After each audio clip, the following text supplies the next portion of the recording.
நண்பர்களே, பிரதமர் மோடி தற்போது 75 வயதை கடந்துள்ளார். ஆனால் பிஜேபியில் பேசப்படும் 75 வயது ஓய்வு விதி அவருக்கு ஏன் பொருந்தவில்லை என்று உங்களுக்கு தெரியுமா? நரேந்திர மோடியின் அரசியல் பயணம் 1971ஆம் ஆண்டில் தொடங்கியது.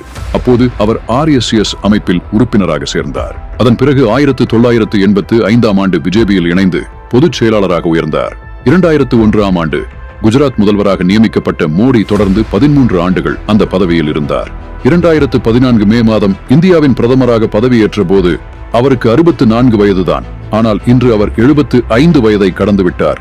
இதனால் சிலர், குறிப்பாக மூத்த தலைவர்கள், பிஜேபி 75 வயதில் கிருஷ்ணா அத்வானி போன்ற தலைவர்களை ஓய்வு பெற செய்தது போல மோடியுக்கும் அதே விதி பொருந்த வேண்டுமா என்று கேள்வி எழுப்புகிறார்கள்.